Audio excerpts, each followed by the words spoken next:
All right, this one's for Stephanie. Low back, chronic stuff going on. We have big goals for movement, and we need a flow that we can be doing on a regular basis to make sure that we're progressing and not plateauing. So equipment you're gonna need: PVC pipe, yoga block, the P-nut or the G-nut or something like that, a dowel rod, and we'll move through it. So we're gonna start off with the PVC pipe and the yoga block side by side. We'll loosen up the plantar fascia. I'm just leaning into that ligament between the bone on the outside of my foot and my heel. And I'm just gonna do 5 breaths. And you're really trying to relax the foot the entire time as you're leaning into it. You don't have to roll around or anything. Good, then I'm gonna roll to the forefoot and then put pressure across the entire plantar fascia and let my heel drop. So I'm stretching my calf as I am applying pressure across the midfoot in front of that bone that's on the outside, but not on the ball of my foot. So just that soft tissue that's in the middle. Good.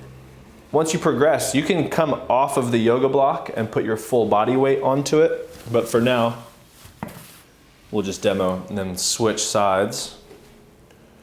So we'll put pressure on the outside ligament first and really leaning our body weight between the heel and that outside bone of the foot. I'm trying to breathe belly, chest, neck, lots of expansion and length, and then relaxing the foot and getting that mobility. We don't want to get mobility with the rest of our body in a bad position, because then we're just making that position more effective. So we want to create ideal posture and position and then mobilize that to make that easier. Good, now we'll switch up to the midfoot, in between the ball of the foot and that outside bone, the base of the 5th metatarsal, and then decompress your spine and your rib cage, and then sink into that across the entire foot. Just try to stretch the calf as you go down. This opens up the spaces between the bones of the foot while lengthening the posterior chain, plantar fascia, Achilles tendon, the deep calf muscles. Try to posteriorly tilt your pelvis a little bit.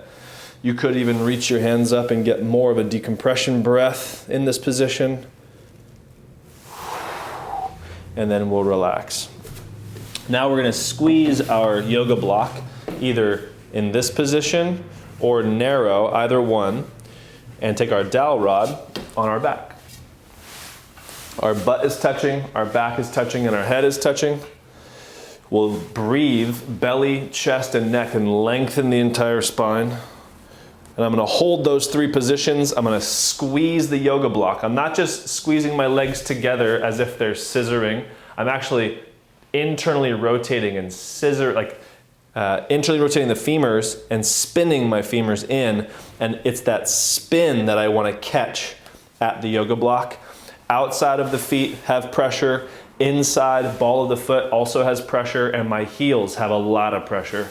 Then I'm gonna breathe up the dowel rod.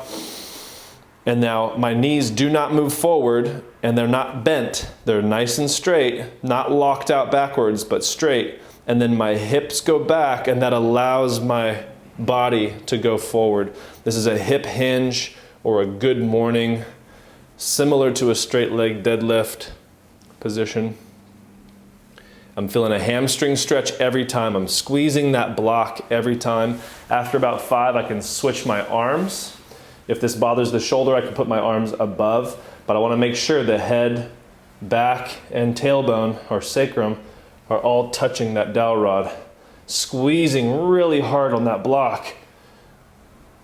Continue to breathe the spine long. Good. Once I've done 5 on each side, now I'll do my founder reset. You can keep the block here if that feels like it gives you nice stability, or you can take it out either way. You can go wider as a yoga mat width. You can go more narrow, whatever's most comfortable and most engaging for you. You can also vary it over time to get different muscle chains to kick on. From here, Big breath in, lengthening the side bodies, letting that breath go belly, then chest, then my neck. Holding that space. Exhaling without letting any of that volume drop. I can breathe into that mid back also to expand my rib cage back. Holding that space, weight in the heels. Hold and exhale with the abs. I can inhale and let my elbows rise. I'm reaching my elbows away from my heels as my weight sinks into my heels. I'm going to feel that low back kick on.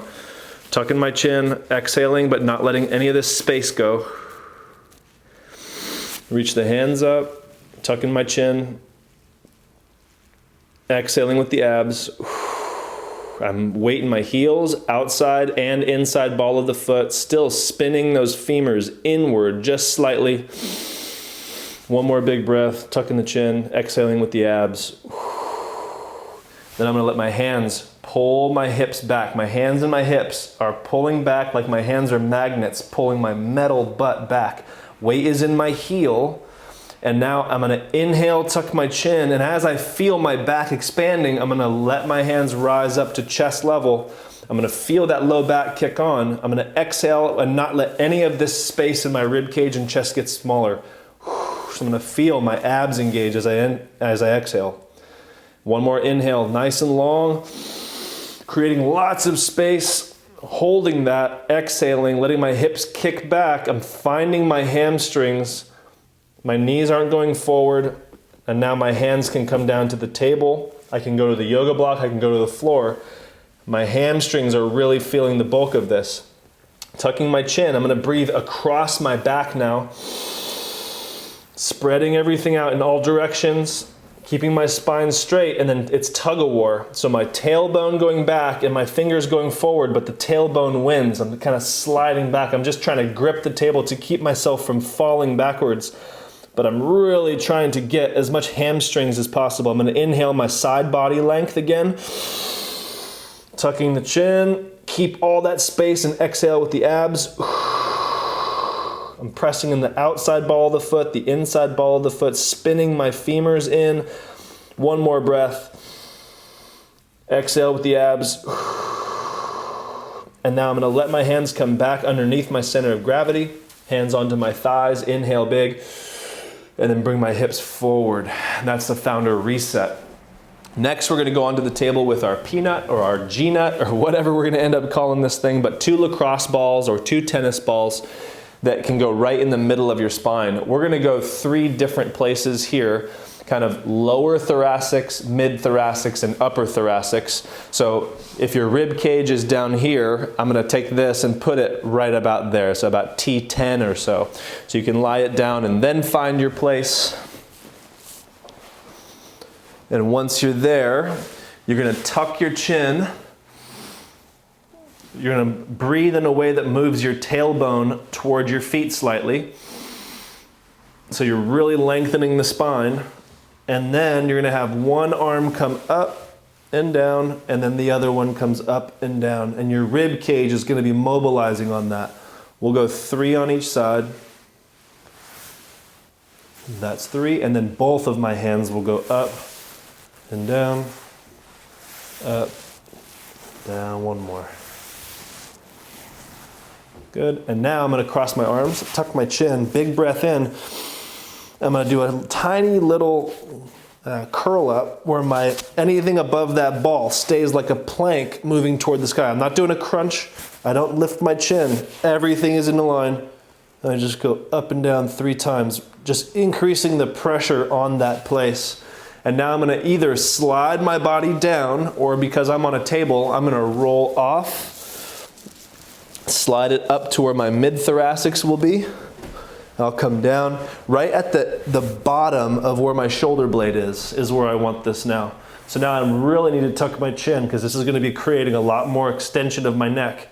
I'm going to breathe in a way that moves my tailbone toward my feet, and then inhale, and then my right arm, left arm. We'll do 3 of each again. It's a lot more tender in the muscles between the shoulder blades here. And then we'll do both arms, keeping the chin tucked, continuing to breathe. Really thinking about the extension that's coming from each segment that I'm doing here. Then I'll do my 3 curl-ups. Air, tucking the chin, up and down. As I'm going down, I can really feel the extension happening. And now again, I can roll up to the top of the shoulder blade, or I can roll off and replace. This is good for me. So now I'm at the top of the shoulder blades, basically T3, T4. I can go up to T2. You can do every segment of the thoracic spine if you want to. Tucking the chin, breathing my tailbone toward my feet slightly, and then I'm going 3 times.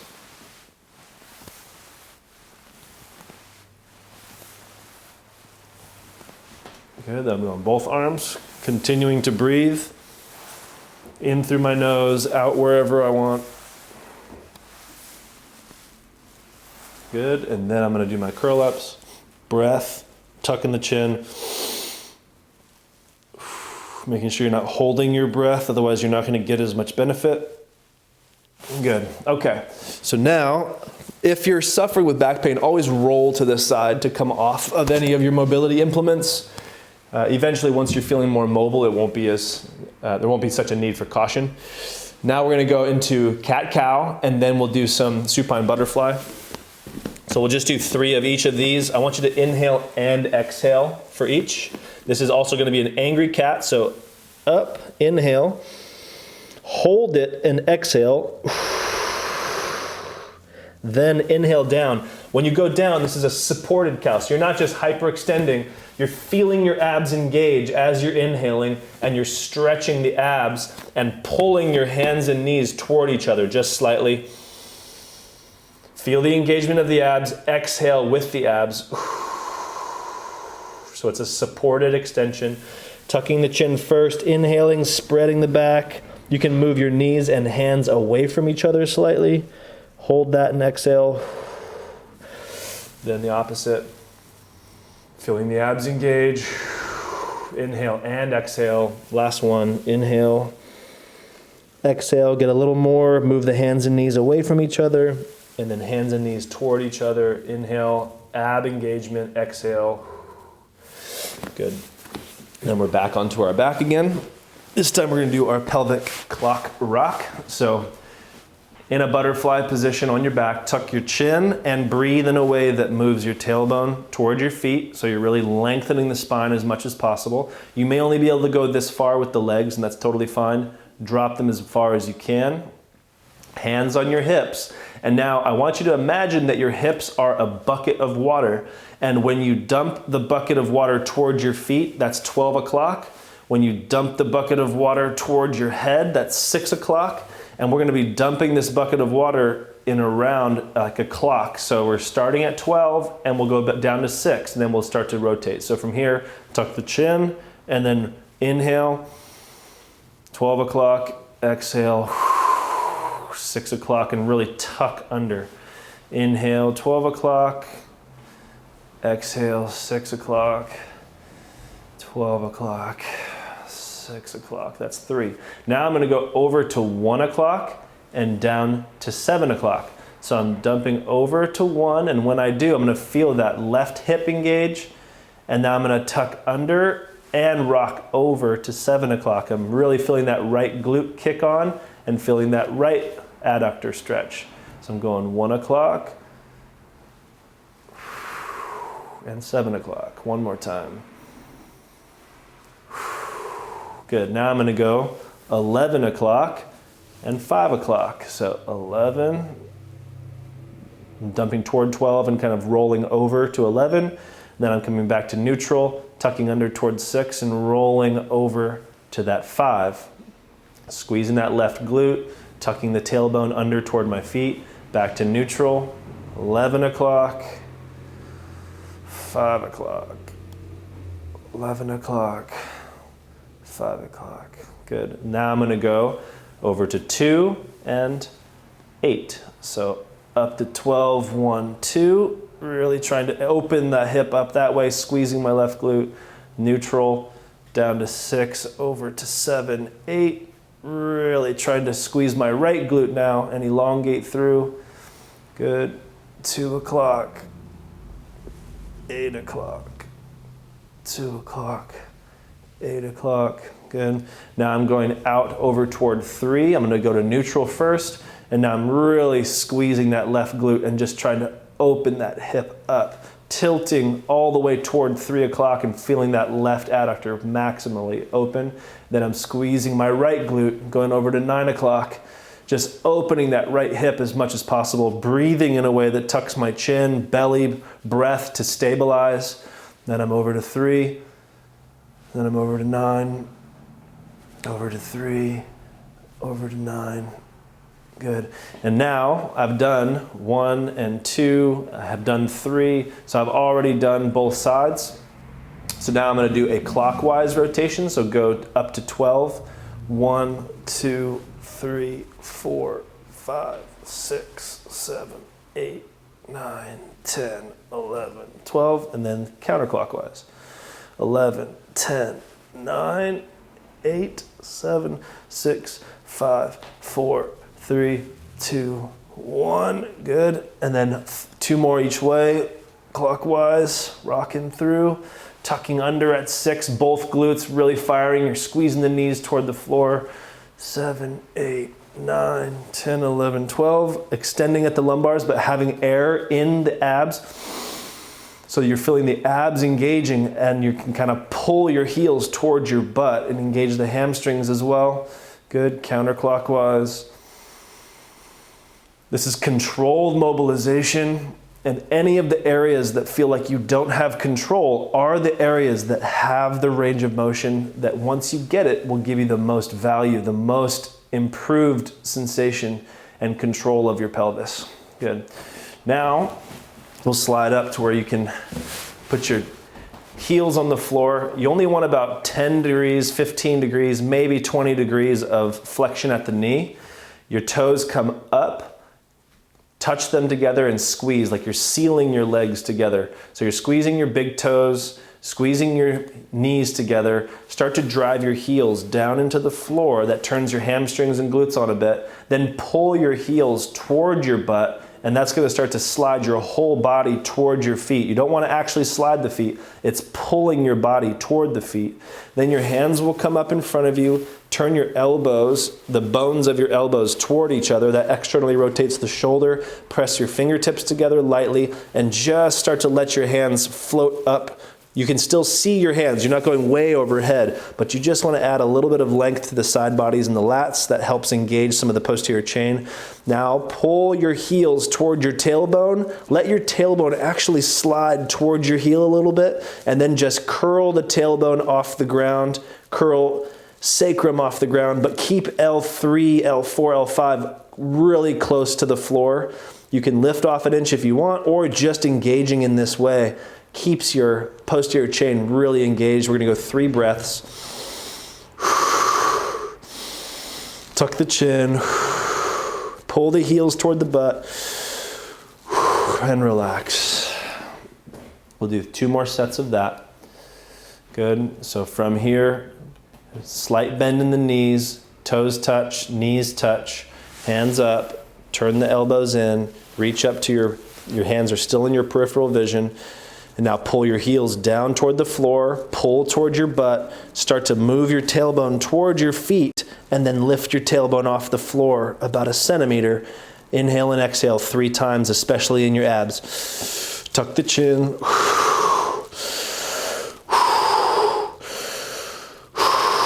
And then relax. Good. We got 1 more set. If you're getting close to cramping in the hamstrings, that's actually a good sign.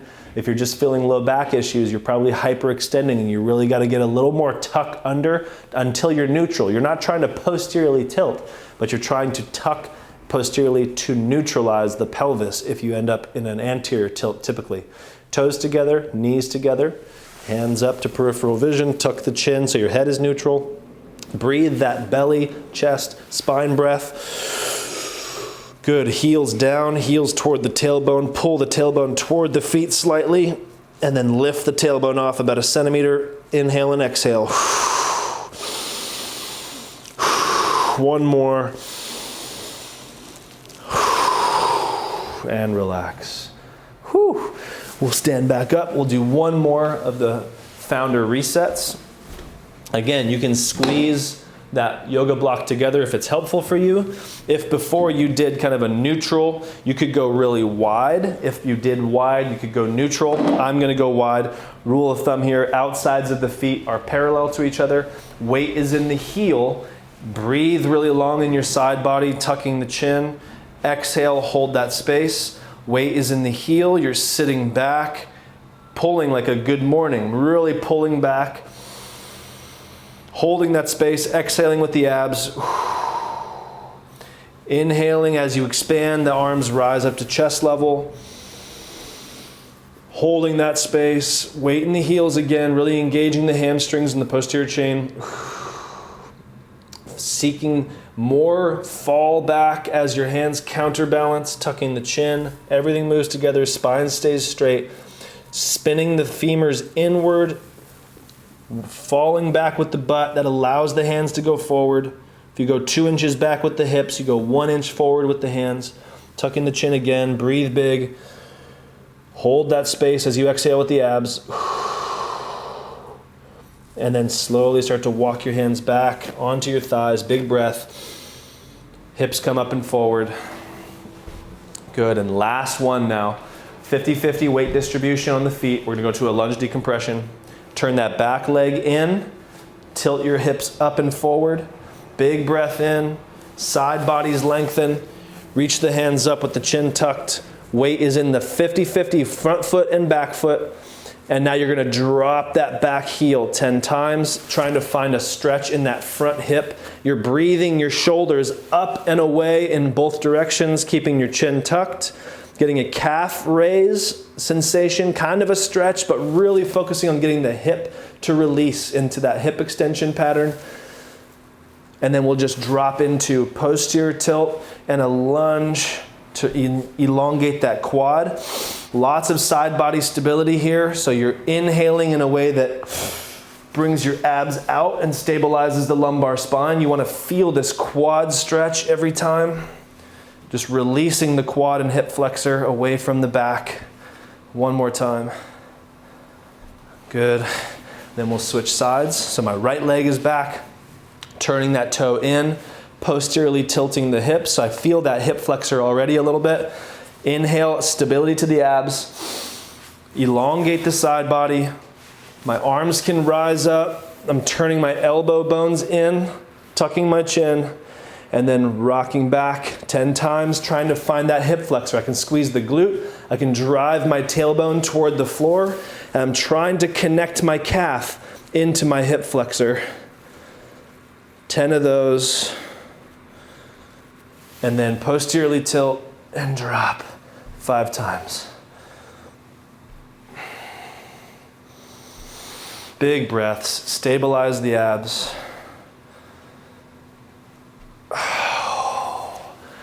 And you're good to go. I hope you enjoy. This should start to release the hips away from the lumbar spine, let them coordinate each other, and start to feel better every day.